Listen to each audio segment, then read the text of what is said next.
Sir வணக்கம். நல்லா இருக்குங்க.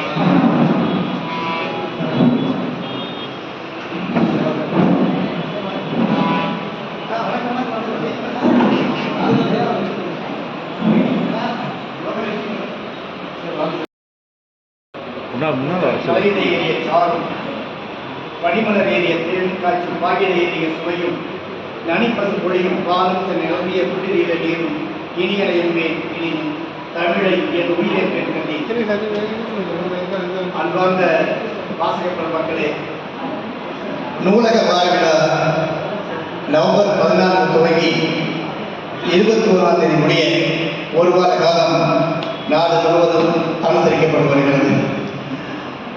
நம்முடைய மாவட்ட மகிழ் நூலகத்தில் ஒவ்வொரு ஆண்டும் இந்த நூலக வார விழா ஒவ்வொரு நாளிலும் வெவ்வேறு போட்டிகளும் நிகழ்வுகளும் நடத்தப்பெற்று ஒரு விழிப்புணர்வை வாசகர்களை நூலகத்தின் பாலும் நூலின் பாலும் ஈர்க்கின்ற வகையிலே நடாத்தி வருகிறோம்.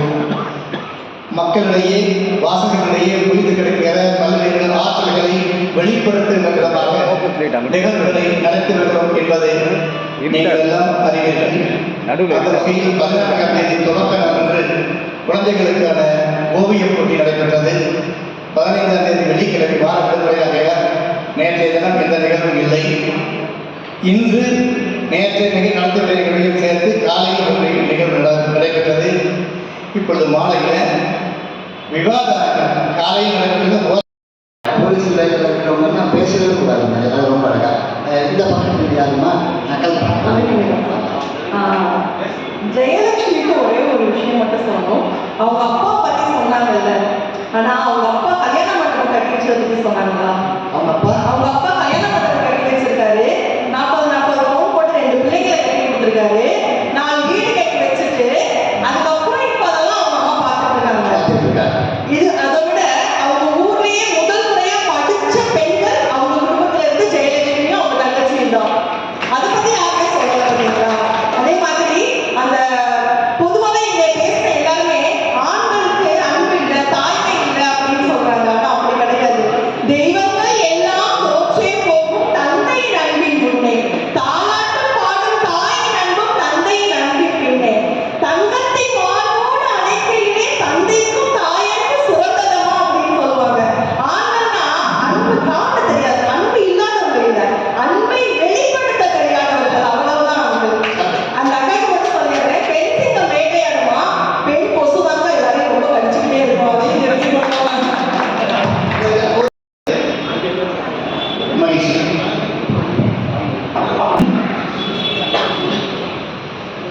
அழக முதல ஏழெல்லாம் ஆதிவர்ணன் அகற்றியுள்ளன. மழையை எழுப்பவும் தாய்மையில் வாழோ மாநிலம் பெற்றவள் இருமுறையோ முதலை நோக்கி இறங்காதாயோ கோமகளே பெரும் பாரதற்கு அரசே தினமுறை நின்மொழி 18 கூறி வேண்டியவாறுமை பாடுகும் காலாய் இதமுறை வந்தனை ஆண்டவர் செய்வாய் ஈன்றவளே பள்ளி எழுந்தருளாய். போற்றுவதற்கும் மிகுந்த பாராட்டுதலுக்கும் உரிய நூலக வார விழாவினை ஏற்பாடு செய்து மிகுந்த சீரோடும் சிறப்போடும் நடந்து கொண்டிருக்கின்ற பெரும்பாலும் எந்த ஒரு செயலில் ஈடுபட்டாலும் அந்த செயலினுடைய முடிவு என்பது இருக்கிறது. அந்த முடிவை பொறுத்துதான் செயலுக்கு பெருமை இருக்கிறது.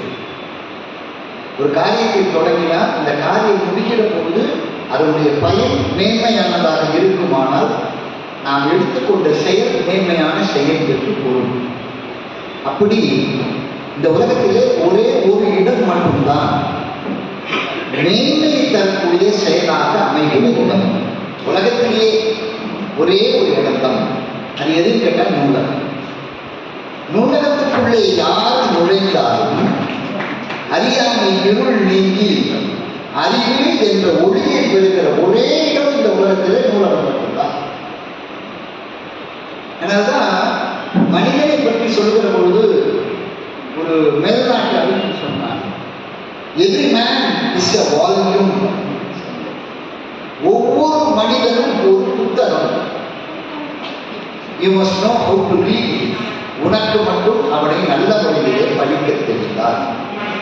அப்படியே அருமையான அறிவை தருகிற நூலகத்தை தான் இருக்கிற எல்லா நேரத்திலும் ஒரு மனிதன் நூலகத்திற்காகவே தன்னை அர்ப்பணித்துக் கொண்டு செயல்படுகிறவர் நம்முடைய ஐயா டி.எல். சிவகுமார் அவர்கள். திருச்சிராப்பள்ளி நூலகத்திற்கு கிடைத்த ஒரு பொக்கிஷம் இந்த மனிதர். ஏன்னா மனிதர்னு சொன்னாதான் நம்மள நாம அதாவது டாக்டர் ராதாகிருஷ்ணன் சொல்லுவார், ரொம்ப பிரமாதமா சொல்லுவார், எழுதினா சொல்லுவார், தயவு செஞ்சு காந்திய மகாத்மான்னு சொல்லியிருக்காங்க. ஏன்னா அவர் மனுஷன்னு சொன்னா அப்புறம் நம்மளதான் நாம என்னன்னு சொல்லிக்கிறது அப்படின்றாரு. ஆனா கம்பன் சொல்றா, ஆதி வேறுள்ள பொழுவை எல்லாம் மானுடம் பெற்றதம்மா. அப்படி மனிதனாக ஒரு செயலை செய்வது என்பது அவ்வளவு சாதாரணம் அல்ல. அந்த செயலை தான் எடுத்துக்கொண்ட செயலை அற்புதமாக செய்கிற ஒரு மனிதர் நம்முடைய ஐயா டி.எல். சிவகுமார் அவர்கள்.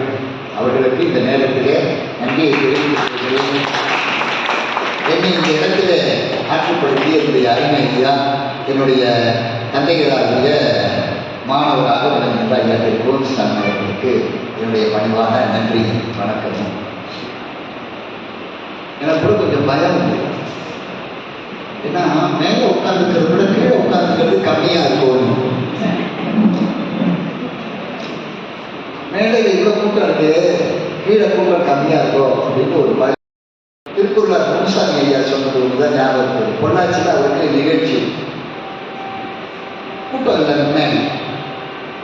இவர் இப்படி பத்திரிகை எடுத்து பார்த்துருக்கிறார். பத்திரிகையில் ஒரு 120 பேர் கூட்டம். யாரு? அமைப்பாளர்கள், உறுப்பினர்கள், அது இன்னொரு வந்து திருக்குறளார் சொன்னாரா, இந்த பத்திரிகையில போட்டுட்டவங்க வந்திருந்தாலே கூட்டம் வந்துருக்கும் மேடம், என்னடா இப்படி இருக்குங்கிறாங்க. ஆனா இன்னைக்கு அப்படி இல்லை. நான் மேல ஒன்றுமே கூட்டம் இருக்காது நினைச்சேன். நான் முழுக்க எல்லா சேரும் நிரம்பி இருக்கிறது. அதற்காக இங்கு வந்திருக்கிறவர்கள் அத்தனை இந்த விவாத அரங்கத்தில் பங்கு கொள்ள வந்திருக்கிற அருமை நண்பர்களுக்கும் அன்னைமார்களுக்கும், ஏன்னா அதில் பல பேரை எனக்கு தெரியும். என்னுடைய நண்பர்கள் சொல்ற நான் பேட்மிண்டன் ஒன்றாக மோதுகிற தெரியவில்லை.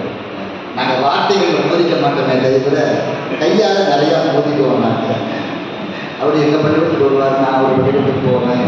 மகிழ்ந்திருந்த காலகட்டங்கள்லாம் நிறையா இருக்குது. அப்படியே உங்களை எல்லாரையும் சந்தித்ததுக்கு மீண்டும் மகிழ்ச்சி. இன்னைக்கு ஒரு நல்ல தலைப்பில் ஒரு விவாத அரங்கம் நடைபெறுகிறது. இல்லற மேன்மைக்காக அதிக சவால்களை சந்திப்பது ஆண்களா பெண்களா? ஆண்கள்னு சொல்றதுக்கு ஆண்களும் இருக்காங்க, பெண்களும் இருக்காங்க. பெண்கள்னு சொல்றதுக்கு பெண்கள் தான் நிறைய பேர் இருக்காங்க. ஒரே ஒரு கருவேப்பிலை மாதிரி ஒரே ஒரு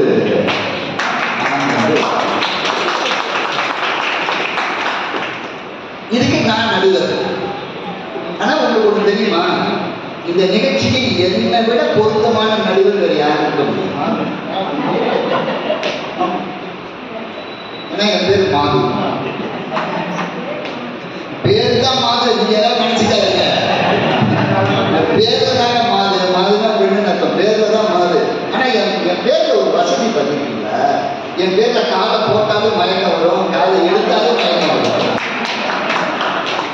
மாதுனால மயக்கம் தான். அப்படி ஒரு ராசி நமக்கு. என் முழு பேர் கேட்டாலும் மயக்கம் வரும். மாது பூதம். என் முழு பேர் கேட்டாலும் மயக்கம் வரும். இப்படி ஒரு பேர் இருக்கிற தாய்மான ரீசன் பேருனா என்னுடைய பேர் மாட்டு பேரு இல்ல. இது நான் சொல்லல. மேலச்சிவரின்னு ஒரு ஊர்,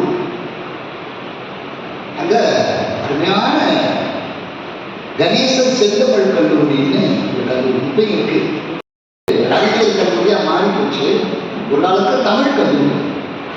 தமிழுக்கு தொண்டு செய்த அற்புதமான கல்லூரிகள் ஒரு கல்லூரி எதுன்னு கேட்டா மேலச்சிவரி கணேசன் செந்தமிழ் கல்லூரி. பண்டிதமணி கணிதசன் செட்டியார் ஒரு பெருங்கலைஞர், மிகச்சிறந்த கவிஞர், மிகச்சிறந்த எழுத்தாளர், மிகச்சிறந்த பேச்சாளர் பண்டிதமணி கதிரேசன் செட்டியார். அவர் சொன்ன ஒரு செய்தி இங்கே தலைப்பு ரொம்ப பொருத்தம். இந்த உலகத்துல இன்பம்ங்கிறது எல்லா உயிருக்கும் பொது. எல்லா உயிருக்கும் பொது. இன்பம் துய்க்காத உயிரினங்களே உலகத்துல கிடையாது. அப்ப இன்பம் அப்படின்னா பேர் வச்சுக்கணும். அப்படிதான் பேர் வச்சுக்கணும். ஆணும் பெண்ணும், அது பூனையா இருந்தாலும் சரி, இல்ல பூச்சியா இருந்தாலும் சரி, எதா இருந்தாலும் கூடி வாழ்கிற வாழ்க்கை என்பது உலகத்திலே இருக்கக்கூடிய எல்லா உயிரினங்களுக்கும் பொது. ஏன்னா வள்ளுவன் எழுதலாம், பிறப்புக்கும் எல்லா உயிருக்கும். அப்போ இந்த உலகத்துல கணவன் மனைவியாக ஒரு ஆணும் பெண்ணும் வாழ்கிற வாழ்க்கைக்கு இன்பம் தானே பேர் கொடுத்துருக்கணும். இன்பம்னு பேர் கொடுக்கலையே. நம்முடைய முன்னோர்கள் என்ன பேர் கொடுத்தாங்க? அறம் அப்படின்னு பேர் கொடுத்தாங்க. அவர் சொல்றாரு பாருங்க, மக்களுக்கெல்லாம் அது இன்பம், ஆனா மனிதனுக்கு மட்டும்தான் அது அறத்தோடு அமைய வேண்டிய ஒன்று. இல்லை என்றால் வாழ்க்கையாக இருக்காது. அறத்தாற்றின் இல்வாழ்க்கையாற்றின் புறத்தாற்றின் போய் பெறுவது என்று அப்படின்னு எழுதுறான் வள்ளுவர். எவ்வளவு அழகான வார்த்தை. என்னுடைய போற்றுதலுக்குரிய ஆங்கிலத்திலகம் அறிமொழி இருந்தாங்க. ஒரு இளைஞர்களுக்கு தெரியாது, கொஞ்சம் மூத்தவர்களுக்கு தெரியும். ஆங்கிலத்திலகம் அறிமொழி பேசுறதுல அவங்க ரொம்ப அற்புதமா இருக்கும். அறமா வாழ்க்கை இல்லைன்னா என்ன அப்படின்னு சொல்லுவாங்க. நாங்கெல்லாம் என்ன பண்ணோம், சென்னை தூர்தர்ஷன்ல டிடி தமிழ் அதுல எய்ட்ஸ் குறித்தான ஒரு பட்டிமன்றம். அறிமொழி சொல்றாங்க, எப்படித்தான் இதுக்கு எய்ட்ஸ்ன்னு பேர் வச்சாங்க தெரியல, தெரிஞ்சு வச்சானா தெரியாம வச்சானா தெரியல, ஏன் அப்படின்னு கேட்டாரு சத்யசேகர் ஐயா. அறிவுரை சொல்றாங்க, பாருங்க, நாம ஒருத்தருக்கு உதவி பண்ணா அதுக்கு எய்ட்னு பேரு. புரியுதா? இதுக்கு மேல நான் சொல்லலாம், ஒருத்தருக்கு உதவி பண்ணா அதுக்கு எய்ட்னு பேரு, ஒருத்தர் பலருக்கு உதவி பண்ணா அதுக்கு எய்ட்ஸ்னு பேரு.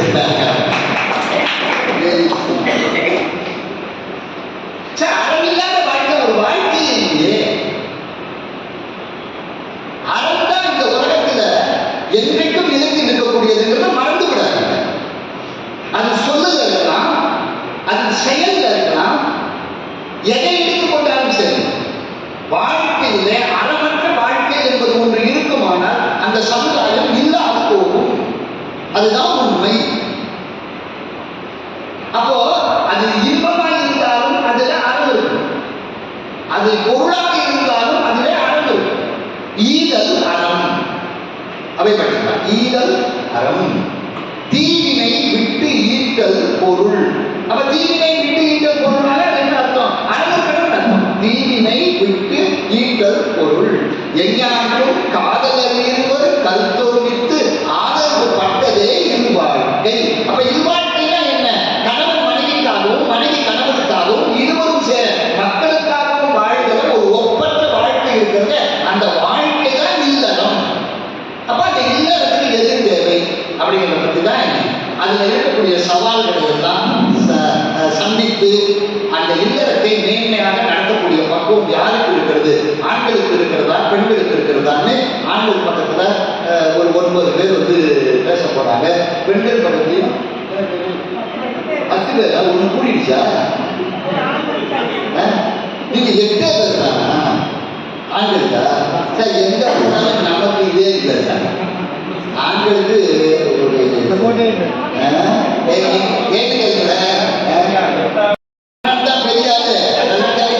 சொல்லி என்ன மெஜாரிட்டி இருக்கு. ஒண்ணு வேணா தீர்ப்பு வேணா ஓட்டு விட்டோம்னு வச்சுங்க, அது ஜெயிச்சிருச்சுன்னா என்ன பண்றது? இருந்தாலும் முதல்ல ஆண்கள் இருந்து தொடங்குவோம். யார் தொடங்குறீங்க? என் பெயர் முருகான். நான் லால்குடியை சேர்ந்தவன். ஒரு மாணவர்களுக்கு எல்லாத்தையும்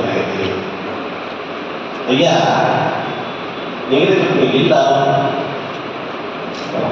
இன்பத்தை அறமாற்றம் எல்லாரும் அது ஒரு சவால் தான். இல்லறத்துல பெரிய சவால் சந்திக்கிறது. நிறைய சவால் தான். அது நாங்கள் எப்படி தொடர்பு ஒரு சவால் நிகழ்ச்சி ஒரு சவால். நாங்கள் இருக்கிற சவால் தான். ஒன்றும் நாங்கள் ஒரு எல்லாமே நான் படித்தது தான் சொல்லுவேன். அன்னைக்கு ஒரு துடுப்பு படித்தேன். ஒரு மலைக்கு தீபாவளி கடைக்கு குடியேறினார். கலப்படை ஏற்றியிருந்தாரு மலைக்கு எல்லா கலப்படை மலைக்கு தான். சரி போறாங்க, போய் குடியேறுறாங்க. அங்கேருந்து கிளம்புறது போகிறது, கிளம்ப நிலவுறது ஏழே வருஷம் தீபாவளிக்கு உங்களுக்கு போர் போட டல்சர் 2 எடுத்துருக்கேன். போர் போட டல்சர் 2 எடுத்துருக்கேன். போர் போட்டு அப்படி சொல்லுங்க, தெளிவா சொல்லுங்க. இவனுக்கு ரொம்ப மகிழ்ச்சி. நம்ம மனைவிக்கு நம்ம மேல எவ்வளவு பட்டு மறக்காம போர் போட டல்சர் எடுத்துருக்காங்க. கேட்டாங்க என்ன வேலை கேட்டாங்க.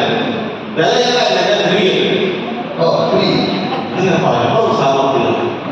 விலையில்லாத ஒரு டவுசர் எதுக்கு மாட்டிட்டு அவர் சொன்னாரு, நான் 6000 2 பட்டுப்படம் வைக்கிறேன்.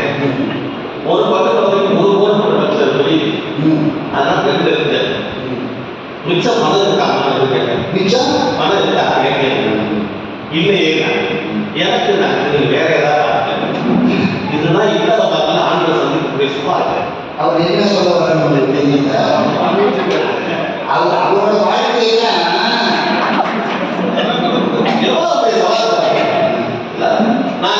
நான் சொந்த கனவு சொல்றேன். இல்லாததுல என்ன சவால்? நான் எப்பவுமே எனக்கு நான் அரசு ஊழியர் இல்லை. பணம் நிறைய தனியார் நிறுவன ஊழியர்னா போல சொல்றாரு. அப்போ ஒரு சுய தொழில் செய்யறவங்க அப்பப்போ கேட்டீங்க, அப்பப்போ சேர்ந்துருக்கலாம். எப்பவுமே தீபாவளிக்குன்னா ஒரு 20,000 ரூபாய் பிள்ளைகளுக்கு கொடுத்தா ஆளுக்கு 2,000 ரூபாய், மனைவிக்கு 2,000 ரூபாய், மகனுக்கு மருமகளுக்கு கொடுத்தது வாங்கணும்.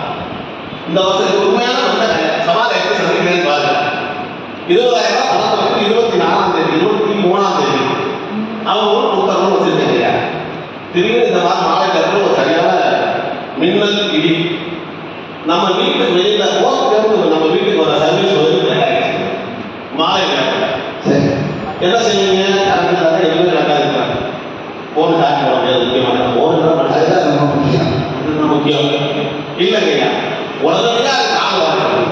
மறுநாள் ஈவியில் போய் எழுதி கொடுத்து அப்ளிகேஷன் இந்த மாதிரி எங்கள் வீடு அதுன்னு வச்சு அதுக்கு டெபாசிட் பண்ணி சொல்லி பொருளாக வாங்கிட்டோம்னா 10,000 ரூபாய் கிடைக்கும். பாக்கி உள்ள 10,000 பிள்ளைங்க கொடுத்து ஒரு பேர் எனக்கு கேட்கணும். எனக்கு 1 பேர் எனக்கு 1 பேர். தீபாவளி அன்னைக்கு இதுதான் முக்கியமான விஷயம். தீபாவளி அன்னைக்கு இந்த துணியெல்லாம் எடுத்து வச்சு சாமி கொண்டு வரலாம். எல்லா இடத்துலையும் என் மனைவி 4 புடவை சொல்லிக்கிறாங்க. 4 புடவை இதெல்லாம் வச்சு சாமிக்கு கொடுக்குறது. பணம் இல்லாம இந்த இல்லறத்தை மேன்மைப்படுத்துறதுக்காக இல்லறத்துக்கு தான் இருப்பதை பிள்ளைகள் மகிழ்ச்சியா இருக்கா அது நல்ல இல்லறம், மனைவி மகிழ்ச்சியா இருக்கா அது நல்ல இல்லறம். இல்லறத்தை மேம்படுத்தினா நம்ம எல்லாம் தியாகம் பண்ணிதான் ஆகணும்னு சவால் பண்ணா நான் ஒரு துணிப்பை எடுத்துக்கிறேன், என் மகன் 4 பேர் வச்சிருக்கேன். இது சவாலா இல்லையா? அப்படின்னு அதாவது ஒரு இல்லறத்துல ரொம்ப முக்கிய மனுஷனுக்கு பணம். இல்லற மகிழ்ச்சியா இருக்குன்னா பணம் இல்லாம வாழ்க்கை கிடையாது. அது முருகன் அவர்கள் தெளிவா சொல்றாங்க. பணம் இல்லாத வாழ்க்கை வாழ்க்கையா இருக்கும். அப்போ பணத்தை ஒவ்வொரு தந்தை எல்லாத்தையும் பண்றோமே எங்களுக்கு மகிழ்ச்சியா ஏதாவது ஒண்ணு வேலை பண்ணலாமா அப்படின்னு அதை கேட்கிறாங்க. வருத்தமா சொன்னாங்க. 2 பட்டாக்குட்டியை கூட வச்சு சாமி கொடுத்துருக்கலாம். சாமி முறையில எதையாவது வச்சு கும்பிடணும். அதுதானே வழக்கமா வேண்டி கும்பிடு வைப்பாங்க. ஒரு பட்டாக்குட்டியாவது ஒன்று வாங்கி கொடுக்குறதையாவது சரி. எங்களுக்கு மகிழ்ச்சி அப்படிங்கிறது 4 புடவை எங்களுக்கான அங்கீகாரத்தை 4 குடும்ப உழைச்ச கொடுத்தனாலும் சரி. இந்த சாப்பாட்டில் குறையும் தான் சொல்லுவாங்களே ஒழிய நிறைய தான் சொல்லவே மாட்டாங்க. இன்னைக்கு மருத்துவமனைக்கு போகாம 60-70 வயசு வரைக்கும் நல்ல ஜம்முன்னு உட்காந்துருக்காங்கன்னா நடுவர்கள் உங்களே சேர்த்துதான் சொல்றேன். உட்காந்துருக்கீங்கன்னா நாங்க உழைக்கிற உழைப்பு விஷயத்துல அது உண்மை. என் பொண்டாட்டி மருத்துவமனைக்கு போகாம இருக்காங்க. என் சமயம்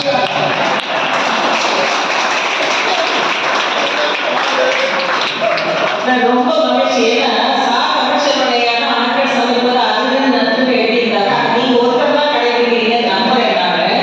உங்களுக்கு வாழ்க்கைகள் மகிழ்ச்சி உங்க மனையை நான் கட்டாயம் பார்க்கிறேன். என்னவே எங்களுக்கு மகிழ்ச்சி நான் இப்பெல்லாம் சும்மா இருக்கேன் சார். பிள்ளைங்க போய் பள்ளிக்கூடத்துல அப்புறம் போய் மதிய உணவு கொடுக்கணும், அப்புறம் மாலை டியூஷன் கூட்டிட்டு போகணும்.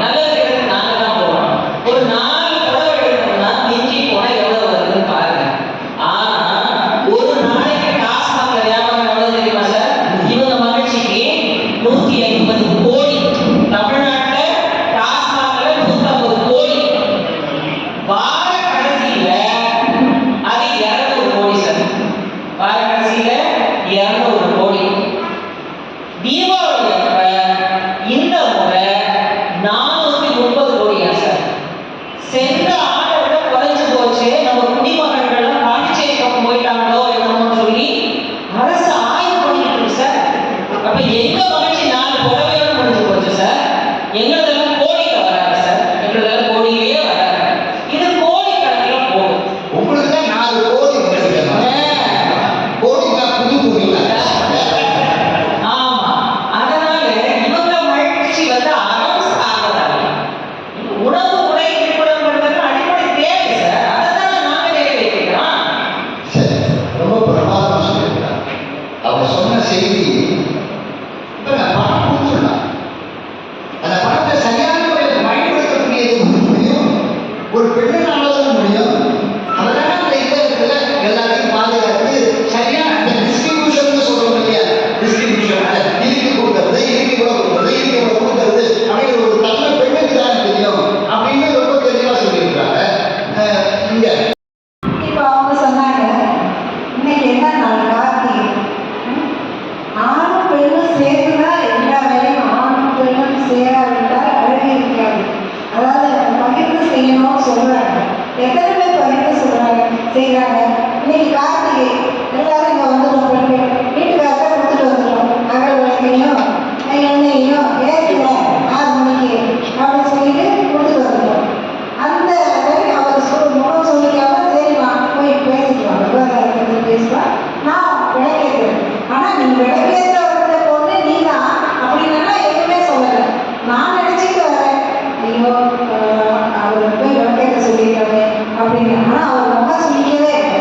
விளக்கேற்ற வந்த பொண்ணு நான் இங்கே வந்து உட்காந்து பேசிட்டு இருக்கேன். எங்கள் வீட்டில் அவர் விளக்கு ரெடி பண்ணிட்டு இருப்பார், எண்ணெயை ஊற்றி.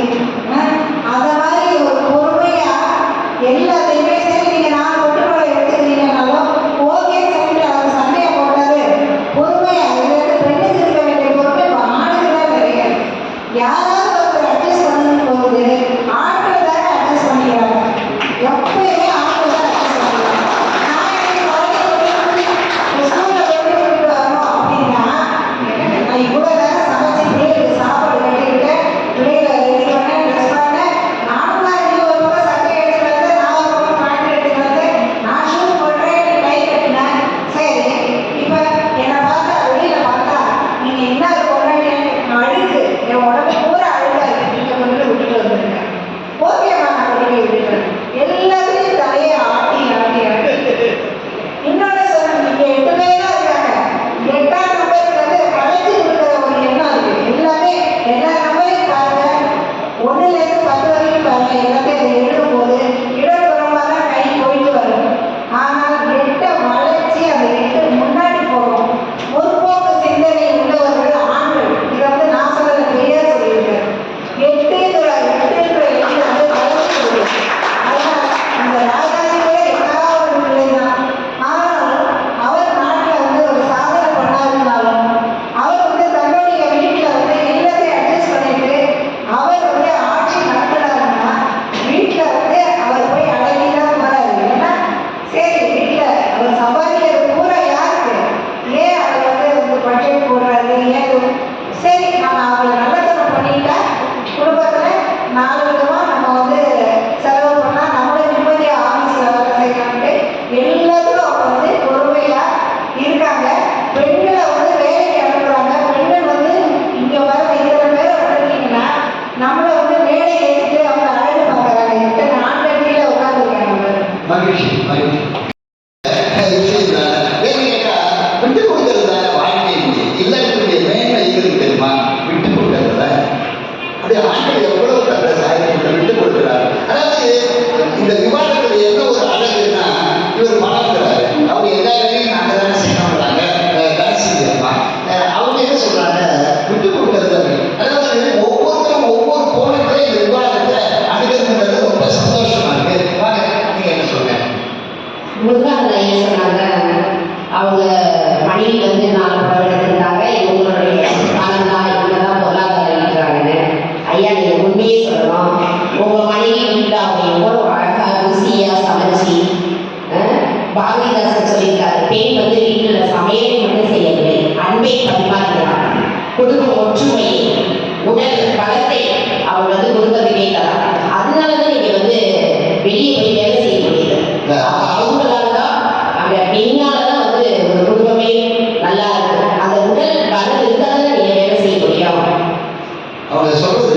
குடும்ப விளக்கத்தை பாலரசன் எழுதுறார். கொண்டதற்கு எது பிடிக்கும், குழந்தைகள் எதை விரும்பும், தந்தோன்றி நடக்கும் மாமன் மாமிக்கு தக்கது என்று கண்டனை கைகளோடு கொண்டவர் தம்மை கண்டார். யாரு பாலரசன் எழுத குடும்ப விளக்கம். பொறியலோ பூனை கண்டோர் சிரிக்கும், இச்சற்று சப்பு கொட்டி குழந்தை உண்ணும் சத்தம் இப்பொழுதே காண கிடைக்கும். அந்த கோயிலில் பண்ணும்போதே அந்த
வெளியே போக தெரியாது, வர தெரியாது.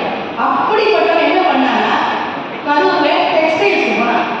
டெக்ஸ்டைல்ஸ்க்கு போய் சாதாரண ஒரு கவர்மெண்ட் ஸ்கூலில் படித்தா தான் போய் படிக்க வைக்க முடியாதுன்னு டெக்ஸ்டைல்ஸை போய் ஒரு நாளைக்கு 200 ரூபான்னு சம்பாதிச்சு அந்த குழந்தைங்க நல்ல ஸ்கூலில் படிக்க வச்சு இன்னைக்கு அவங்க இன்ஜினியராக இருக்காங்க. இப்போ சொல்லுங்க, குடும்பத்தோட மேன்மைக்கு சவால்களை சந்திப்பது யார் சொல்லுங்க? இது மாதிரி 90 பெண்கள் இங்க இருக்காங்க. ஏதோ 1-2 பெண்கள் வேணா அங்க இருக்கலாம். அது காலத்தோட போனப்ப அவங்க வீதி வந்து இறந்து போயிட்டாரா, இவங்க நல்ல வேலை பார்த்தாங்க, காப்பாத்திட்டாங்க. இப்போ என் தம்பி போய் எடுக்கிறாங்க, அவ படிக்காதவ, எதுவுமே செய்யல, ஒவ்வொருத்தருக்கும் ஒருத்தருக்கு வெளியில அவ்வளவு செல்லமா வீட்டுல வளர்த்த பொண்ணு ஒவ்வொரு இடத்துக்கு போய் அவங்க ஒவ்வொருத்தரையும் கேட்கணும்னா எவ்வளவு கஷ்டம். ஒவ்வொருத்தரையும் கெஞ்சி கூட்டாடி அவளோட நாத்தனார மாமனார மச்சனங்களை ஒவ்வொருத்தரையும் கேட்டு 5-10 நிலத்தை வாங்கி அந்த பிள்ளைய படிக்க வச்சு இன்னைக்கு அவங்க எம்என்சியில வந்து ஒரு பெரிய இன்ஜினியரா இருக்காங்க. இதை சொல்லுங்க, இது சவாலா? அது சவாலா? கார்த்திகை தீபம் ஏற்ற ஒரு சவாலா? நான் வந்து 100 கார்த்திகை தீபம் ஏற்றிட்டு இப்போ கூட ஏற்றி வந்து பேசுவேன். இவங்க வாழ்க்கையில அனுபவிச்சதை சொல்றாங்க. ஆக நிறைய அனுபவங்களை நாம் பார்க்க முடிகிறது. ஒரு 2 பக்கமும் இருக்கு. இன்பம் இல்லாத வாழ்க்கை இல்லை. ஞானி ஜி கிருஷ்ணமூர்த்தி ஒருத்தர் இருந்தார். அவர் ஒரு அருமையான செய்தி சொன்னார் பாருங்க. தற்போது இருக்கிற நிலையிலிருந்து இனி வரப்போகிற நிலைக்கு இடையே நடக்கிற நிலையான போராட்டம் தான் வாழ்க்கை அப்படின்னு. வாழ்க்கை என்பது போராட்டம் தான். வாழ்க்கை என்றால் 1000 இருக்கும், வாசல் தோறும் வேதனை இருக்கும். வந்த துன்பம் எது என்றாலும் வாடி நின்றால் ஓடுவதில்லை. எதையும் தாண்டும் இதை இருந்தால் இறுதி வரைக்கும் அமைதி நிலைக்கும்னு கடைசி கண்ணாசனமாக பாடுறான். அந்த பாடலை தான் வாரியே திரும்பி ஊருக்கு வரலான்னு சட்டையே கண்டுட்டான். அப்படி வாழ்க்கையில எல்லாம் இல்லை. அதனால இந்த உலகம் எப்படி மாறுது? மிஸ்ர பிரபஞ்சம்னு பேரு. அதை வள்ளுவர் சொல்றார், இருவேறு உலகத்துக்கு இயற்கை அப்படிங்கிறார். திருவேறு எண்ணியலாளர் வேறு. இருவேறு உலகத்துக்கு இயற்கை. சககால உலகம் சொன்னான் என்ன உண்டாதவன் இவ்வுலகங்கிற பாட்டுல சொன்னான். இந்த உலகம் இன்னாதவன், இது இன்னாததுதான் சொல்லலாம். அவங்க சொன்னாங்க, எனக்கு அப்புறம் நல்லா தெரியும். இன்னைக்கு பேசுகிற இளைஞர்கள் இருக்காங்க, இவங்களெல்லாம் போட்டி போட்டு பேசுற ஒரு ஆள் யாருன்னு கேட்டா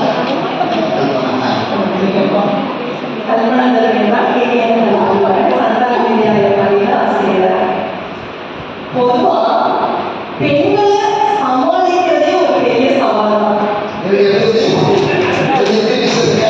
பெண்களை சமாளிக்கிறதே ஒரு பெரிய சவால் தான்.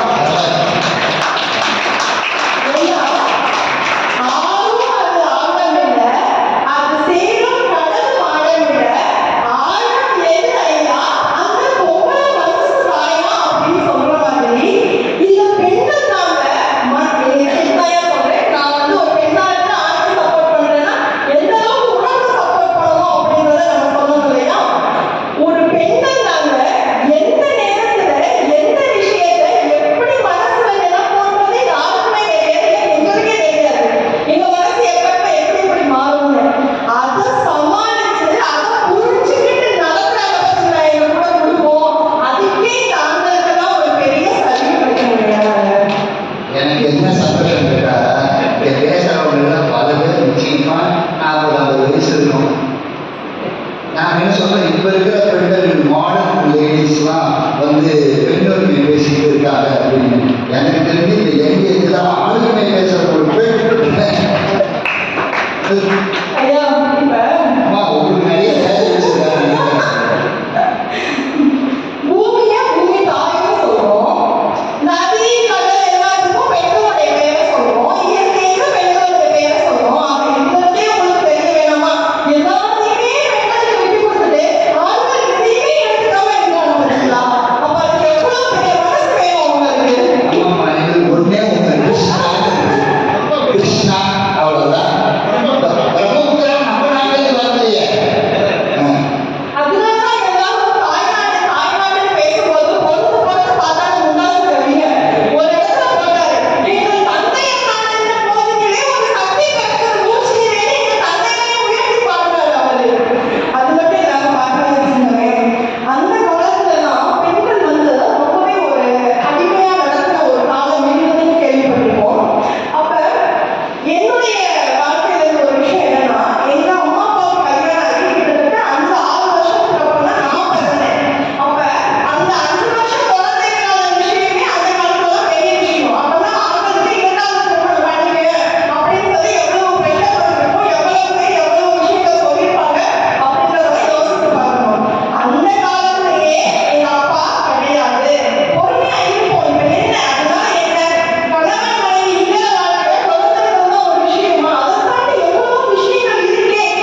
முன்னாடி நம்ம 2 பேரும் ஆஃபீஸ் போனால் பரீட்சை இருந்தது அதை பண்ணி கொடுப்பாங்க. இப்போலாம் அப்படி கிடையாது. குழந்தைய அவன் பண்ணி விட்டுட்டு திருப்பி வந்து அவன் ஆஃபீஸ் போயிட்டு ஈவினிங் அவன் வந்து அவன் ஒய்ஃபு அவன் தான் இப்போ காய்கறி வாங்கிட்டு வரான். அவள் வரும்போது ஒரு காய்கறியோ ஒரு மளிகை சாமான் வாங்கிட்டு வரல. எனக்கு ரொம்ப டயர்டாக இருக்குங்க. ஸோ இது ஒரு இயல்பான வாழ்க்கை முறை ஆயிடுச்சு. கண்ணதாசனோ கவிஞர்களோ அன்னைக்கு பார்த்த பெண்கள் வந்து குடும்பத்திற்காக உழைத்தார்கள். இன்னைக்கு 20 உழைக்க வேண்டியிருக்கிறது. அந்த நிலைமையில வந்து பார்த்தா ஆண்கள் வந்து படிப்பாலையும் உடலாலையும் திறமையாலையும் இன்னும் சொல்லப்போனால் உணவு எல்லாவற்றையும் அவர்கள் கற்றுக்கொள்கிறார்கள், செய்கிறார்கள். பார்த்தீங்கன்னா தனியாக எல்லா பசங்களும் வெளிநாட்டில் இருக்காங்க, கனடாவில் யூஎஸ்ஏல அவனும் அருமையாக சமைக்கிறாங்க. வீட்டுக்கு வந்து நம்ம சமைச்சு போடுறாங்க, அம்மா நான் இதை சமைச்சு போடுறேன், உங்களுக்கு இப்படி பண்ணுறேன். ஸோ ஆண்கள் வந்து சமையல் துறையிலையும் சரி எல்லா துறையிலையும் பண்ணியிருக்காங்க. இன்னும் ஒன்று சொல்லணும்னா என்னுடைய கணவர் வந்து 22 வருஷம் ஆயிடுச்சு. அதுக்கப்புறம் இங்கே வந்து சொல்றது நம்ம வந்து வாழ்க்கையில மகிழ்ச்சியா, பெண்களுக்கு மகிழ்ச்சியா, ஆண்களுக்கு மகிழ்ச்சியாங்கிற கொஸ்டினே இல்லை. சமுதாயத்தில் நம்மளுடைய இல்லற வாழ்வில் மேன்மையை செய்வது ஆண்கள் சவால்களை ஏற்றுக்கிறாங்க, பெண்கள் சவால்களை ஏற்றுக்கிறாங்க. அவர் 2 சவால்களை ஏற்றுக்கொண்டது நான் தான். இது என்னுடைய 2 குழந்தைகளும் மணியாக இருக்கிறார்கள். அதற்கு செய்தது நான் தான். ஆனால் எனக்கு துணை புரிந்தவர்கள் அத்துணை பேரும் 90 விழுக்காடு ஆண்கள் தான். இதை வந்து நான் ஒரு அறுதியில் கூறுவேன். என்னுடைய அலுவலகத்தில் எனக்கு வந்து என்னுடைய ஆஃபீஸர் ஒரு ஆண், அவர் கிறிஸ்டியன். ஆனால் அவர் என்ன பண்ணுறாரு, ஒரு வித்துக்காக அம்மா நீங்கள் 9 மணிக்கு வர வேண்டாம், 10 மணிக்கு வாங்க, 10:30க்கு வாங்க, உங்கள் குழந்தைகளை கொண்டு விட்டுட்டு ஈவினிங் அது போல எனக்கு என்ன இன்ஸ்பெக்ஷன் இருந்தாலும் என்ன ஒரு விஷயம் இருந்தாலும் நான் 5 மணிக்கே வீட்டுக்கு போயிட்டேன். அது மாதிரி ஒரு ஆஃபீஸர் மேல அதிகாரி சொல்லும் பொழுது நமக்கு ஒரு தெம்பு. அதனால என்னுடைய குழந்தைகள், என்னுடைய சின்ன பையன் 6 வயசு ஆகும். அதனால எனக்கு பக்கத்தில் இருந்தவங்க அக்கத்தில் இருந்தவங்க என்னை கூட்டிகிட்டு போகிறப்ப சில பேர் நிறைய பேர் லிஃப்ட் கூட்டிகிட்டு போனாங்க, அலுவலகத்தில் எனக்கு ஹெல்ப் பண்ணாங்க, என் குழந்தைகளுக்கு ஹெல்ப் பண்ணாங்க, நிறைய பெண்களும் உதவி பண்ணாங்க. ஆனால் அந்த விழுக்காடு ஆண்கள் தான். அதனால வாழ்க்கையை மேம்பட செய்வதற்கு சவால்களை மேற்கொள்வது ஆண்கள் தான் என்பது என்னுடைய கருத்து. ஒரு சிலர் வந்து வாழ்க்கையில நாம கண்டதை சொல்லுவோம், சில பேர் அனுபவிச்சதை சொல்லுவாங்க. அப்படி ஒரு அனுபவம் அவங்க பேசல வெளிப்படுது. நம்ம தூக்குங்க கொஞ்சம். என்னுடைய பெயர் ஐமொழிராஜ். ஆர்சி மேல்நிலைப் பள்ளியில் 35 ஆண்டுகளாக பணியாற்றி பணியை நிறைவேற்றவர். தற்போது மூத்தோர் கூட்டம் நிகழ்ச்சி வாயிலாக நூலகத்தில் நுழைந்து கொஞ்சம் உங்களுடைய இதயத்தில் நுழைந்து கொண்டிருக்கக்கூடியவர். மிக அருமையான தலைப்பு. அதாவது இல்லறத்தை பற்றி வள்ளுவர் சொல்லுகின்ற போது மிக அழகாக சொல்வார். பெரும்பாலும் நம்ம திருமண பத்திரிகைகளை பெரும்பாலும் போடுவோம், அன்பும் அறனும் உடைத்தாயின் இல்வாழ்க்கை பண்பும் பயனும் அது. அது ஏன் வள்ளுவர் வந்து அன்பை தனியா பிரிச்சார், அறத்தை தனியா பிரிச்சார்? அன்பும் அறனும் உடைத்தாயின் இல்வாழ்க்கை பண்பும் பயனும் அது. அன்பு என்பது குடும்பத்தில் உள்ளவர் மட்டும் காட்டுவது. அறம் என்பது தவத்தில் உணரக்கூடியவர்களால் மிக அருமையாக சொல்வார். இல்லறத்திலே இருக்கக்கூடிய பெண்கள் தன்னுடைய குடும்பத்தினரை மட்டும் பார்க்காமல் மற்ற உயிர்களையும் தன் உயிர் போல போற்றுகின்ற பண்புதான் அறம் என்றார். இங்கே தலைப்பு புரியாமல் கொஞ்சம் பேசியிருக்கோம்னு நினைக்கிறேன். ஏன்னா பெண் என்பதற்கு திருவள்ளுவர் ரொம்ப அருமையான ஒரு விளக்கம் சொன்னார் பார்த்தீங்களா? ஆனால் நடுவர் அவருக்கு அவரே ரொம்ப சுதாரிப்பா சொல்லியிருப்பாரு. முதல்ல எடுத்தவங்க என்ன சொல்றாருன்னா, தற்காத்து, தற்கொண்டான் பேணி, தலை சான்ற சொற்காத்து சோபினான் பெண். முடிஞ்சிருச்சு. வள்ளுவரில் எடுத்தவங்க தன் கொண்டாட பெண் என்று முதல்ல சொல்லல.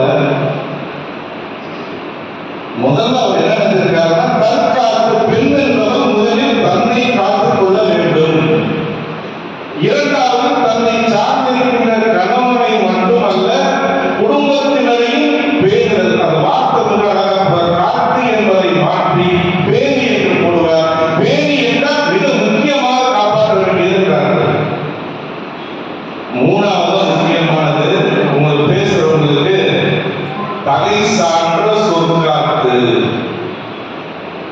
இதெல்லாம் செஞ்சதுக்கு அப்புறமும் எந்த பெண் சோர்வு இல்லாமல் இருக்கின்றாலும் அவர்தான் பெண். அன்பு இல்லை என்றால் முடிஞ்சு போச்சுங்க. எல்லாருக்கும் வந்து முக்கியமான அன்பு. அன்பு இல்லாம என்ன ஆயிடுறாங்க? குரங்காய் இருந்த மனிதன் மனதில் குலத்தும் ஏதும் இல்லை. குடும்பம் மனைவி அண்ணன் தம்பி கூட்டம் சீரிலும் இல்லை. ஆசை பாசம் காதலில் விழுந்தார் அமைதி காணவில்லை. அதைத்தான் தவித்தான் துடித்தான் மடிந்தான் யாருக்கும் லாபமில்லை. படைத்தானே படைத்தானே நல்ல வேலை பெண்ணை படைத்தானே பார்த்து சொல்லாங்க. மனிதனை ஆண்டவன் படைத்தானே. அதே மாதிரி அவருடைய அழைப்பு வந்து ஆசைகள் நிறைவேற்றப்பட்டு ஆடலுக்கு பார்த்து இருக்குது. வலுவான் துடித்திடுவான் அன்றதே போதும் என்பான். பாடியவர் பெருங்குளத்தை படைக்காமல் நிறுத்திடுவான். அன்பு இல்லை என்றால் இந்த நிலை, அறம் இல்லை என்றால் இந்த நிலை. இன்னைக்கு பெரும்பாலும் பார்த்தீங்கன்னா அறம் என்பது நேர்மையை சார்ந்தது, விருந்தோம்பலை சார்ந்தது, உண்மையை சார்ந்தது, அனைத்தையும் சார்ந்தது. அதாவது ஒண்ணுல கடைக்கு வந்து குக்கர் வாங்கலாம் போனோம். நாங்க நண்பர் கடைக்கு போனதுக்கு அப்புறம் தான் எங்க வீட்டுக்காரங்க சொன்னாங்க, ஒரு நல்ல குக்கரா இருந்தா வாங்கிட்டு வாங்க அப்படின்னு. நம்ம வீட்டுல பிரஸ்டீஜ் குக்கர் இருக்குல்ல, அதுதான் ரிப்பேர் ஆகுறாங்க, அது ஒன்றும் சரியாகல, நீங்களே வாங்கிட்டு வந்துருங்க அப்படின்னாங்க. அதுக்கப்புறம் போய் ஒரு குக்கரை பார்த்து பிரஸ்டீஜ் குக்கர்லேயே பார்க்குறேன், இல்லை. நானும் நண்பர்கள் சேர்ந்து வாங்கிட்டு வந்தது, எதுக்கு உங்க வீட்டுக்காரங்க கேட்டுக்கலான்னு சொன்னாங்க. இல்லைன்னா அதான் ஒன்றும் வா, அதே தான் நல்லா இருக்கும், வாங்கிட்டு போயிட்டாங்க. போனவங்க பார்த்தாங்க அப்படியே குக்கரை, என்ன குக்கர் அப்படின்னு சொல்லி கேட்டாங்க. அடுத்த நிமிஷம் நான் சொன்னேன் பட்டர் பிளேட் குக்கர் அப்படின்னு. உடனே பறந்து வந்துச்சு. என்னம்மா எதுன்னு கேட்டாங்க. இல்லை பட்டர் பிளேட் பார்க்கலான்னு பார்த்தேன். நம்ம அதுக்கு சமாளிச்சு பார்த்தா பட்டர் பிளேட் பட்டர் பிளேட் சிறகை நடுவர்களே வழியில சமாளிச்சுதான் போகணும். அதாவது பெண்கள் பிரச்சனையை சவாலாக பார்க்கக்கூடியவர்கள், ஆண்கள் பிரச்சனையை பிரச்சனையா பார்க்கிறோம். இதுதான் பிரச்சனை. நல்லா தெரிஞ்சுக்கிறேன். எந்த ஒரு பிரச்சனைக்கும் மிக பொறுமையாக தீர்வு காண்பவன் நான். அண்மையில அமரன் என்பது அதனால திரைப்படம் மேஜர் முகுந்த் அவர்களுடைய வாழ்க்கை வரலாற்று படம். அந்த படத்தில் ஒரு காட்சி, அம்மா பார்த்தீங்கன்னா மகனை ராணுவத்துக்கு போகாதேன்னு சொல்லிட்டு ரொம்ப பேசுவாங்க, போகாத அப்படியாயிரும். ஆனா அவங்க அப்பா பாருங்க பேசவே மாட்டாரு, தட்டி மட்டும் தான் கொடுப்பாரு, நீ போடாது. அதாவது ஒரு மகனை ராணுவத்திற்கு தன்னுடைய நாட்டிற்கு தியாகம் செய்யக்கூடிய உயர்ந்த களத்திற்கு செய்கிற போது தட்டி கொடுத்து அந்த சவாலை ஏற்று செல்ல வைக்கக்கூடிய இடத்தில் தகவல் இருக்கிறார். இதோட இன்னொரு காட்சி, அதே இதுல அவரு மேலாக இருக்கக்கூடிய ஒரு பெண்ணை விரும்புகிறார். அவருக்கு மனதில் தரமாக சொல்லுவாங்க. கடைசி ஒரு நாள் பார்த்தீங்கன்னா அந்த பெண்ணை பார்க்க வருகின்ற பொழுது ராமனுடைய பார்த்தீங்கன்னா சிவகார்த்திகேயன் வந்து அப்படி கம்பீரமா நிற்பாரு. பார்க்கணும் அப்பா சொல்றாரு, உனக்காக நிற்பாரு. என்ன காரணம்? இதுதான் பகப்பன். இதே அம்மாவாக இருந்தால் பிரச்சனையாக கொண்டு போயிருப்பாங்க, தீர்வு இருக்காது.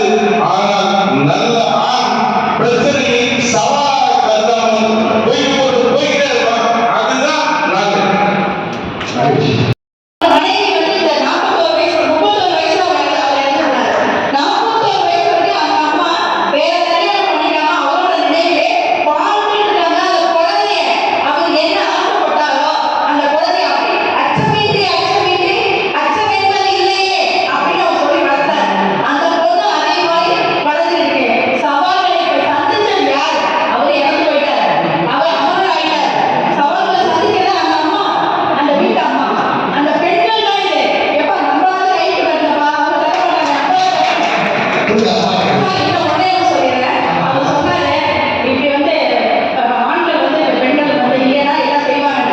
சம்சாரம் என்ன சகஜமா போச்சு, அவங்க தான் சார் கவலைப்படுறாங்க. வேற யாரும் கவலைப்படுறாங்க, அவங்க தான் கவலைப்படுறாங்க. அவர் ஒரு பாட்டு சொன்னாரு, முல்லை படுக்கையிட்டு இமையை மூட விடாதிருக்கும் பிள்ளை குலமடியோ என்னை வேதனை செய்ததடி கால சுமை தாங்கி ஓ மாவில் என்னை தாங்கி வீழும் கனி துடைத்தாய் அதில் என் விம்மல் தனியுமடி. யார் அடிச்சா? உள்ள யார் அடிச்சா? பெண்ணுதான். அந்த பெண்ணாகி உள்ள கண்ணுதான். அனைவருக்கும் வணக்கம். என் பெயர் ஸ்ரீராதேவி மாதவன். சார் சொன்னாரு பிரச்சனைகளை வந்து ஆண்கள் வந்து எதிர்கொள்றாங்க. எப்படி எதிர்கொள்றாங்க? நிறைய பேர்ல பாத்தீங்கன்னா வீட்டுல ஏதாச்சும் ஒரு பிரச்சனை ஸ்டார்ட் ஆச்சுன்னா சட்டையை போட்டுட்டு வீட்டை விட்டு வெளியே போயிடுவாங்க இல்லைங்களா? ஏன்னா அது பிரச்சனை இல்லை, அந்த மாதிரி தான் நீங்க சமாளிக்கிறீங்க. இப்போ வந்து நாங்கெல்லாம் வந்து குழந்தைய பெற்று 10 மாசம் சுமந்து வளர்த்து அதை பேரப்பிள்ளைகளை பார்க்குற வரைக்கும் நாங்கள் தான் பிரச்சனைகளே எல்லாமே எதிர்கொள்றோம், சவால்களை எதிர்கொள்றோம். இப்போ என்னோட வீட்டில் பார்த்தீங்கன்னா எங்கள் வீட்டுக்காரர் மறைஞ்சிங்க. அவர் 6 மாசம் ஷிஃப்ட்ல இருப்பாங்க. ஸோ அவரை சம்பாதிச்சு கொடுக்குறாரு தான், இல்லைன்னு சொல்ல. ஆனால் குடும்பத்தை ஃபுல் அண்ட் ஃபுல் பார்த்துக்கிறது எல்லாமே நான் தான். அந்த குழந்தைங்களுக்கு என்ன தேவை வேணுங்கிறது, படிக்க வைக்கிறது, ஸ்கூலுக்கு அனுப்புறது மட்டும் இல்லை, அதையும் தாண்டி டிராயிங் கிளாஸ், பரதநாட்டியம், கீபோர்டு இப்படின்னு அவங்களுக்கு எல்லா லைன்லையும் நான் அவங்களுக்கு சொல்லிக் கொடுத்துருக்கேன், போராடுறேன். அது மட்டும் கிடையாது, குழந்தைங்களை எந்த லெவல்ல கொண்டு வருமா கொண்டு போறேன். நான் தனியாவே ஆண்கள் செய்ய வேண்டிய வேலையை நான் தான் செய்வேன், பெண்கள் செய்ய வேண்டிய வேலையை நான் தான் செய்வேன். ஒரு குடும்பத்துல ஒரு நல்லது இருக்கும், கெட்டது இருக்கும், அங்கேயும் நான் தான் போனோம். நீங்க நாட்டு வீட்டுக்கு சீ செய்யறது எல்லா சவால்களையும் பெண்களை நாங்கள் தான் எல்லாமே பண்றோம். அதே மாதிரி ஒரு சிங்கமே எடுத்துக்கோங்களே, பெண் சிங்கம் தான் வேட்டையாடி உயிரே கொண்டு வருமா, ஆண் சிங்கம் வந்து சாப்பிடுமா. அதே மாதிரி பெண்கள் தான் சவால்களை சந்திக்கிறோம். அதே மாதிரி நான் வந்து எங்களோட துக்கங்களை மனசுல வச்சுக்கிட்டு, சங்கடங்களையும் மனசுல வச்சுக்கிட்டு எவ்வளவு தூரம் சமாளிக்க முடியுமோ அந்த அளவுக்கு சங்கடங்களை எல்லாம் சமாளிக்கிறோம். ஒரு பெண்மணி வந்து 60 வயசு, அவங்க வந்து மாரத்தான்ல கலந்துட்டாங்களாம். ஓடி ஃபர்ஸ்ட் பிரைஸ் வாங்கிட்டாங்க. மாரத்தான்களுக்கு ரொம்ப தூரம் ஓட வேண்டியது. 60 வயது பெண்மணி ஓட முடியாம ஓடி பரிசு வாங்கிட்டாங்க. அப்போ வந்து எல்லாரும் கேட்டாங்க, எப்படி இந்த வயசுல நீங்க வந்து இந்த அளவுக்கு ஓடி ஃபர்ஸ்ட் வந்தீங்க அப்படின்னு என்ன காரணம் கேட்டோன்னே அவங்க சொன்னாங்கன்னா, என்னோட கணவருக்கு உடல்நிலை சரியில்லை, அதனால பணம் தேவைப்படுது, எப்படியாச்சும் நான் கஷ்டப்பட்டு நான் இந்த பணத்தை வேணும், அதுதான் ஜெயிச்சுதான் ஆகணும் அப்படின்னு சவாலை எதிர்கொண்டு அந்த பெண்களை ஜெயிச்சு அவங்க கணவரோட உயிரை காப்பாற்றிருக்காங்க. இப்படியாக பெண்கள் தான் நாங்கள் சவால்களை சமாளிச்சு எல்லாமே பண்ணோம். நடராஜன், திருச்சி இஎஸ்ஐ மருத்துவத் துறையில் அலுவலக கண்காணிப்பாளராக இருக்கேன். சகோதரி சொன்னாங்க, சமாளிக்க முடியல, சட்டையை மாட்டிட்டு வெளியில போயிருக்கீங்க அப்படின்னு. சட்டையை மாட்டிட்டு வெளியில போறது தான் சமாளிக்கிறது. ரெண்டு வண்டி எந்திரிச்சு மைண்ட் ரோட்ல 2 வண்டி வேகமா போயிடணும்னா 2 வண்டியை இடிச்சதுன்னா 2 வண்டிக்குமே ஆபத்துன்னு எந்த வண்டி சமாளிக்கணும்னு நினைக்கிறோ அந்த வண்டி சட்டையை மட்டும் வெளியில போயிடும். சட்டையை மட்டும் வெளியில போனாலும் சகோதரி சொன்னாங்க,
ஐயா, கம்பராமாயணத்தில் தங்களுக்கு தெரியாதது ஒன்றுமில்லை, இருந்தாலும் அடியேனும் ஒரு கேள்வி. கம்பராமாயணத்திலே அதிக சவால்களை சந்தித்தது ராமனா சீதையா?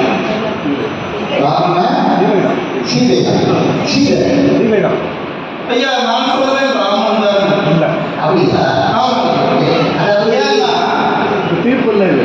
அப்படி இல்லை, அப்படி கருத்து சொல்றேன். அதாவது ராவணன் தூக்கி போனான், அசோகத்தை வச்சுட்டான். அங்க கூட பல அறைக்கு தொந்தரவு பண்ணாங்க. ஆனா அங்க திரிசடை, அவருடைய சகோதரி, 2 பேருமே அனலை, அவங்க எல்லாம் அந்த அம்மாவுக்கு ரொம்ப சப்போர்ட் பண்ணாங்க, இருந்தாங்க. அது தூக்கிட்டு போனது தவிர அது ஒரு பக்கம் இருக்கட்டும்.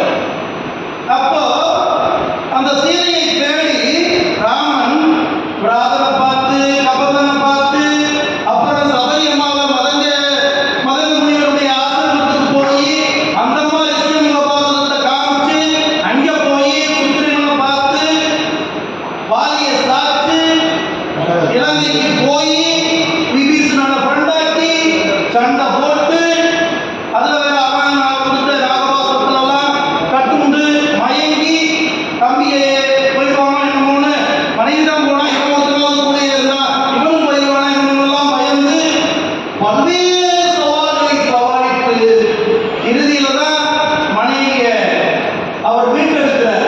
இதை ஏன் இப்ப சொல்ல வேண்டிய அவசியம் அப்படின்னா, ஆண்டவனா பிறந்தா கூட, ஆண்டவனா இந்த உலகத்துல பிறந்தா கூட இல்லறத்துக்கு அதிக சவால்களை சந்திப்பது ஆண்கள் தான். ராமச்சந்திரன் பார்த்தீங்களா?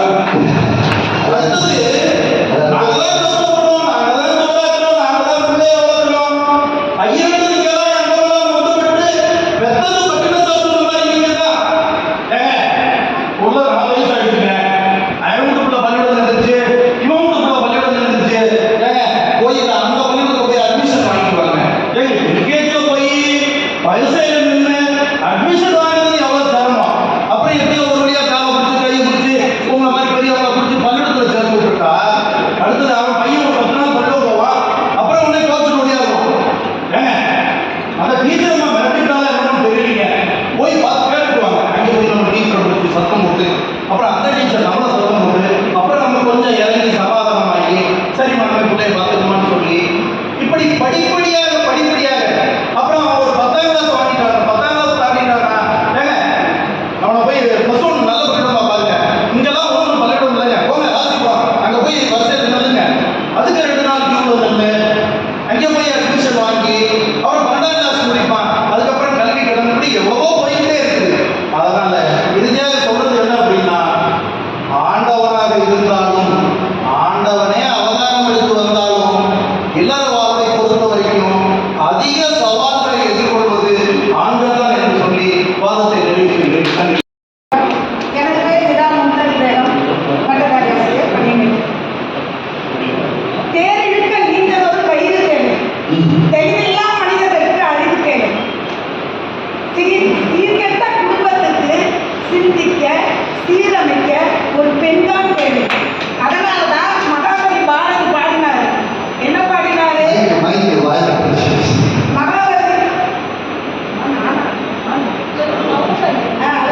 பாரதியார் சொன்னாரு, மானம் காப்பது மனைவியின் கடமைன்னு சொல்லியிருக்காரு. மானம் காப்பது மனைவியின் கடமைன்னு சொல்றாரு. புரியுதுங்களா? ஐயா சொன்னாரு, ராமர் ரொம்ப கஷ்டப்பட்டாரு, நிறைய சவால்களை எதிர்கொண்டாருன்னு சொல்றாரு.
வந்து புதுமை பிள்ளை அப்படிங்கிற மாதிரி சில செய்தி சொல்றோம். ஆனால் அடிப்படையாக இருக்கக்கூடிய கலாச்சாரத்தை கொடுத்துட்டு வாழ்க்கைக்கு வந்து என்ன பிரயோஜனம் கேட்ட அந்த கேள்வி நம்ம யோசிக்கிறது. அது யோசிக்கப்பட வேண்டிய ஒரு வார்த்தை சொல்லுங்க. நான் கேட்டாங்க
இப்படி பல முகங்கள் உண்டு.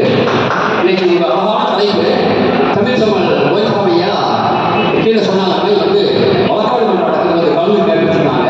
கண்டிப்பாக வரணும் அப்படின்னு அதே மாதிரி கலந்துருக்கேன். அழகான தலைப்பு என்ன தலைப்புனா, அதாவது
பெண்கள் ஆசை வர பெண்கள் ஆசை ஆசை ஆசை நகை ஆசை பொருள் ஆசை மனை ஆசை வீட்டு ஆசை குடும்பத்துல யாருமே கூட புதுசாக அவங்க தாமத்து இருக்கிற பெரிய ஆசை வேற அது பார்த்தீங்களா அது மட்டும் நீது ஆசை பேராசை அப்படின்னு நீது நாங்கள் அவங்க சொல்றேன் வேணாம் சொல்றது பேராசையை போகும்போது பேராசை பெரும் லட்சணம் போதுமன்ற மனைவியை பொது செய்யப்படுது அப்போ போதுமன்ற மனத்துடன் இருக்கக்கூடிய ஆண்கள் போதாதுன்னு எப்பவுமே நினைச்சிருக்கக்கூடிய பெண்கள் இன்னொரு புறம் பாருங்க ஆறு மது ஆள இல்லை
எக்கனாமிக்ஸ் பெரிய அவனுடைய நூல்களில் உயர்ந்த நூல் தான் அந்த ப்ராஃபிட் தான். என்னுடைய பேர் வீராசாமி. இங்கே அதிகமாக வந்து நம்ம ஆண்கள் பெண்களை எல்லா வேலைக்கு எங்களுடைய அணியின் சார்பாக இறுதியாக என்னுடைய ஜெயலட்சுமி மேடம் தொகுத்து வழங்குவாங்க. அந்த வகையில் நான் எட்டாவது வாய்ப்பாக ஆண்கள் அதிகமாக சிரமப்படுறாங்களா அல்லது பெண்கள் சிரமப்படுறாங்களா அல்லது சவால்களை சமாளிக்கிறாங்க என்று சொல்லக்கூடிய வகையில் இங்கே பெரும்பாலும் யாருமே காவல்துறையிலிருந்து யாரும் இல்லைன்னு நினைக்கிறேன். என்னுடைய அனுபவத்தை உடனே சொன்னால் கூட போதும். காவல்துறையில் 34 ஆண்டுகள் பணிபுரிந்து போயிட்டு காலையில் 7 மணிக்கு என்னுடைய அலுவலக ஆரம்பம். எத்தனை மணிக்கு? 7 மணிக்கு. எத்தனை மணிக்கு முடியுங்கிறது யாருக்குமே தெரியாது. ஆனால் என்ன சொல்லுவாங்க, காவலர்களுக்கு நிறைய ஓய்வு இருக்குது, ஜீப் இருக்குது, கார் இருக்குது, எங்களோட போகலாம் சொல்லுவாங்க. ஆனால் குடும்பத்தை ஒரு நாள் கூட பார்க்க முடியாது. அதான் என்னுடைய அனுபவம். குழந்தைகள் எப்படி இருக்காங்க, என்ன படிக்கிறாங்க, என்ன சாப்பிட்றாங்க, எப்படி இருக்காங்கிறது யாருக்குமே தெரியாது. வெளியிலையும் சொல்ல முடியாது. அவ்வளவு பிரச்சனைகளை தாங்கக்கூடிய ஒரே சக்தி மகாசக்தி என்னுடைய மனைவி தான். இதை ஒன்று மட்டுமே சொல்லி நிறைவு செய்கிறேன். ஏன்னா நேரம் பார்த்தாரு நடுவரை அவர்களுக்கு எனக்கு அனுமதி அளித்தவைக்கு அப்படின்னு சொல்லி அவங்களே வாங்க. இவர் தான் சிறந்த காவல்காரன் தெரியுதுன்னா போலீஸ் வேலையில் இருக்கிறவங்கன்னா பேசவே கூடாதுங்க. ஏதாவது ரொம்ப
எப்படி இருக்கும்னு சொல்றேன். என்ன வச்சு சொல்றேன்? இந்த மாம்பழச்சாலையில விஷன் காலத்துல இப்ப திருமுறை செல்வனும் கணபதியும் வேலை கணபதியும் பெரிய ஸ்காலம். அவங்க எங்க வீட்டுக்கு வரும்போதெல்லாம் மாம்பழம் வாங்கி கொடுப்பாங்க. அந்த மாம்பழ சீசன் அப்போ என் வாழ்க்கையில சின்ன வயசுல நான் மாம்பழம் நறுக்கி சாப்பிட்டதே கிடையாது. முழு மாம்பழம் தான் சாப்பிட்டேன். முழு மாம்பழம் தான் சாப்பிட்டேன். நான் வேலைக்கு பவானி போனேன். பவானியில மாம்பழம் ரொம்ப ஃபேமஸ். ஏன்னா கிருஷ்ணகிரி சேலத்துக்கு மாம்பழம் நிறைய வரும்.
தெரியவில்லை